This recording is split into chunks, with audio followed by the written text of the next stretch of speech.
Existe uma história que é ensinada para crianças no mundo inteiro, com figuras coloridas, com músicas animadas, com finais felizes. Mas quando você lê o texto original, a história é completamente diferente. As 10 pragas do Egito, uma das narrativas mais conhecidas de toda a Bíblia, e também uma das mais complexas, porque ela levanta uma pergunta que poucos têm coragem de fazer. É possível que um Deus de amor tenha agido de forma que parece injusta e ainda assim ter tido razões que vão além da nossa compreensão? Hoje, não vamos responder isso. Vamos investigar juntos. Para entender as pragas, precisamos entender o que acontecia no Egito. E a maioria das pessoas pula essa parte. Os hebreus viviam no Egito há séculos. Começaram como convidados de honra por causa de José, o hebreu que salvou o Egito de uma fome devastadora. Mas o tempo passou, os faraós mudaram, e o povo hebreu cresceu tanto que o novo faraó começou a ter medo. Êxodo 1:11. Os egípcios impuseram trabalho forçado sobre os hebreus, construção de cidades, carregamento de pedras, sob o sol do deserto, sem escolha. E então veio algo ainda mais sombrio. Êxodo 1:22. O faraó ordenou que todo menino hebreu recém-nascido fosse jogado no rio Nilo, bebês afogados, por ordem do Estado. Por quê? Porque o faraó tinha medo. Guarde esse detalhe, porque ele vai ser central mais tarde. É nesse contexto de escravidão, sofrimento e genocídio que Deus chama Moisés e envia as pragas. As pragas não vieram do nada, vieram como resposta a algo. As 10 pragas, vamos percorrê-las com atenção, porque alguns detalhes vão surpreender você. Primeira praga, água em sangue. Êxodo 7:20. Toda a água do Egito se transforma em sangue. Os peixes morrem. O cheiro é insuportável. Por 7 dias, os egípcios não têm água para beber. Detalhe importante: o Nilo era adorado como divindade no Egito. A primeira praga foi também um desafio espiritual. Cada praga mirava diretamente em um dos deuses do panteão egípcio. Segunda praga, rãs. Rãs por toda parte, nas casas, nas camas, nos fornos, na comida. Requete, deusa da fertilidade, era representada como uma rã, mais um desafio direto aos deuses do Egito. Terceira praga, piolhos. O pó da terra se transforma em piolhos. E aqui, algo notável acontece. Os próprios magos do faraó, que até então imitavam os milagres, olham para isso e dizem: isto é o dedo de Deus. Até os adversários reconhecem. Praga 4. Moscas, enxames de moscas, invadem o Egito. Mas aqui começa algo que muda a narrativa. Êxodo 8:22. A região de Gósen, onde viviam os hebreus, foi completamente poupada. A partir daqui, as pragas têm um alvo específico. Os hebreus não são afetados. Praga 5, morte do gado. Todo o gado egípcio morre. O gado dos hebreus, nenhum morreu. Êxodo 9:6. A distinção está ficando cada vez mais clara. Praga 6, úlceras, feridas abertas, surgem na pele dos egípcios. Os magos do faraó não conseguem nem se apresentar diante dele. Estão cobertos de feridas. Praga 7, granizo e fogo misturado, destruiu plantações, quebrou árvores, matou pessoas no campo. Mas aqui existe um detalhe que a maioria ignora. Deus avisou antes, Êxodo 9:19. Qualquer egípcio que colocasse seus servos e animais em abrigo seria poupado. E o texto diz que alguns egípcios obedeceram, foram salvos, outros ignoraram. Houve aviso, houve escolha. Praga 8, gafanhotos. O que restou das plantações após o granizo? Os gafanhotos devoraram. A terra ficou escura por causa deles. O Egito estava sendo sistematicamente destruído. Praga 9, trevas. Por 3 dias, trevas densas Cobriram o Egito. Ninguém via ninguém.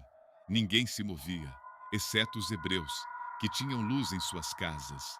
Ra, o Deus Sol, era a divindade suprema do Egito. A nona praga foi o apagamento do Deus mais importante do panteão egípcio. E o faraó ainda não cedeu. Então veio a 10ª praga, praga 10, a morte dos primogênitos. Êxodo 12, 29.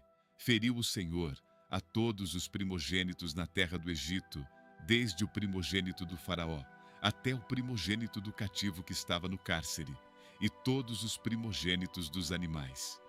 Não havia casa onde não houvesse um morto. Essa é a parte mais difícil, e precisamos ficar aqui, por um momento, sem pressa, sem respostas fáceis. Existe um versículo nessa história que poucos conhecem e que levanta a questão mais difícil de toda a narrativa. Êxodo 4, 21. Antes das pragas começarem, Deus diz a Moisés: "Mas eu endurecerei o seu coração, de modo que ele não deixará o povo ir." Isso aparece várias vezes no texto.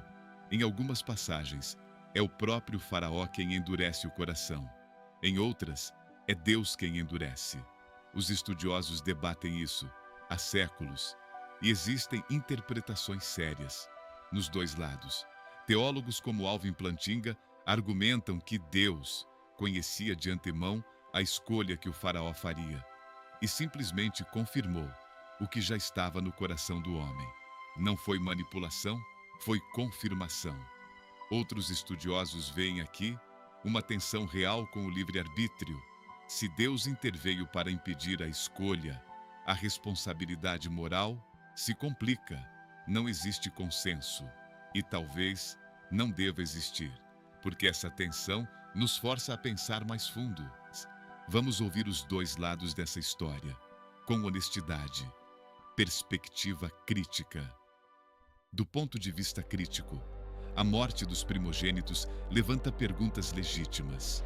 O filho do prisioneiro, mencionado em Êxodo 12, 29, era alguém encarcerado, sem poder político. Seu filho morreu. Crianças de colo não escolhem sistemas políticos. Animais não têm responsabilidade moral e um Deus onipotente teria outros caminhos disponíveis. Essas são perguntas legítimas. Fazê-las não é falta de fé, é honestidade intelectual, perspectiva teológica. Mas existe outro lado, e ele merece o mesmo respeito. O contexto é de um povo massacrado há gerações. Bebês hebreus afogados no Nilo, famílias destruídas, uma nação escravizada por séculos. Teólogos como John Piper e R.C. Sproul argumentam que Deus opera em dimensões que transcendem nossa moralidade imediata, que a libertação de Israel tinha implicações históricas que se estenderiam por milênios. E há um dado histórico interessante. Arqueólogos encontraram evidências de que durante esse período o Egito sofreu um colapso político e econômico severo. Alguns estudiosos conectam esse colapso ao Êxodo. Não é uma prova, mas é um dado que merece atenção. Existe uma simetria perturbadora nessa história e precisamos nomeá-la. O faraó ordenou a morte dos bebês hebreus, a 10ª praga, matou os primogênitos egípcios. Quando o faraó mata bebês, o texto trata como monstruosidade. Quando a 10ª praga mata primogênitos, o texto trata como libertação. Como processar isso? Talvez a resposta dependa de onde você está na história. O escravo e o opressor não experimentam o mesmo evento da mesma forma. A libertação de um pode ser a tragédia do outro. Isso não resolve tudo, mas talvez explique por que essa narrativa ainda divide tanto. As pragas do Egito são uma das narrativas mais complexas da Bíblia, não porque seja difícil de ler, mas porque é difícil de processar. Ela contém escravidão, resistência, poder, sofrimento, libertação, tragédia e fé, tudo ao mesmo tempo. Se você é crente, esse episódio pode aprofundar sua fé, ao revelar que Deus opera em escalas que vão além do nosso entendimento imediato. Se você questiona, as perguntas que esse episódio levanta são legítimas. E um Deus que se propõe infinitamente bom deve ser capaz de suportar essas perguntas. A fé que sobrevive às perguntas difíceis é mais sólida do que a fé que nunca foi testada. E o ceticismo que ouve o outro lado com honestidade é mais inteligente do que o ceticismo que já chegou com a resposta pronta.